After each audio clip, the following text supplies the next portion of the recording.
After multiple delays, Cyberpunk 2077 is finally here, and it was definitely worth the wait. The hype for this game has been unreal, and from my experience, I am glad to say that it has reached my expectations, and in some areas exceeded them.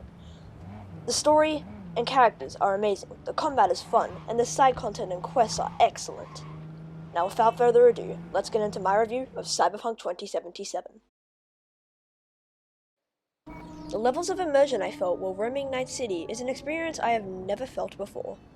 CD Projekt Red have done such an amazing job creating an immersive world with interactive civilians, massive corporate-controlled skyscrapers, and neon signs with advertisements everywhere. Along with the phenomenal graphics that make the city look all the better, the random encounters and busy roads and sidewalks makes Night City feel like a living and breathing world. CD Projekt Red has done such an amazing job creating the world that is Night City, and the work should truly be commended. The story in Cyberpunk has a massive bar to beat due to CD Projekt Red's last title, The Witcher 3 Wild Hunt, having one of the best video game narratives I've ever played through. So, is the story good? Yes, the characters are amazing and engaging. The dialogue system can make the characters despise you or love you. This creates a vast branching storyline with 6 unique different endings. The main story should take you around 15 to 20 hours to beat, which, if you played The Witcher 3, which took 50 hours to beat the main story alone, it does feel like a big downgrade. But the vast amount of side content makes up for this.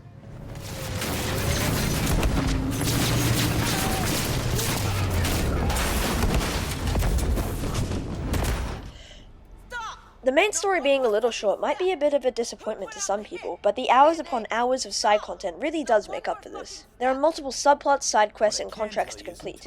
The subplots are usually multiple side quests following the story of a certain character, and the contracts, also known as gigs, are more simpler quests that usually involve hunting down for high-value targets and getting in-game cash as a reward.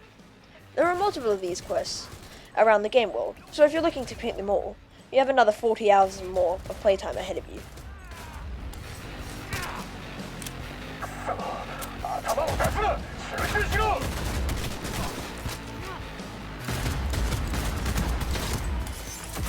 The combat in Cyberpunk is incredibly fun. It takes the style of a first-person shooter and mixes it with some RPG elements, and they go together quite well. There are 3 different types of weapons: standard weapons, tech weapons, and power weapons. Standard weapons are pretty basic. The only thing you need to look at to see if it's good is its damage output. Tech weapons are electric charge-up weapons. The longer you hold down the trigger, the more powerful shot it will release. Last but not least are power weapons. They are close-range powerful weapons that have high damage output and can sometimes one-shot certain enemies. There are also many melee weapons, such as knives, swords, and mantis blades. Overall, Cyberpunk's combat is really fun, and there are some great combat encounters.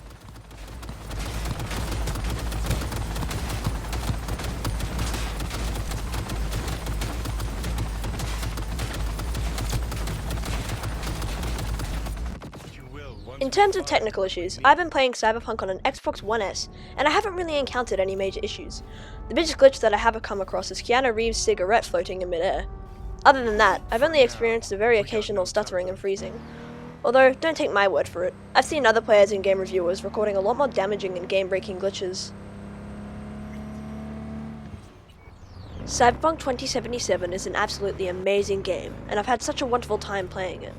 Therefore, I am giving Cyberpunk my first 10 out of 10 rating, and I'm giving Cyberpunk 2077 a must-play award. I can easily recommend this game to you guys. If you're worried about the glitches, you might want to wait a couple months for them to be fixed. But other than that, Cyberpunk is one of the best games I've played this year. Thanks for watching.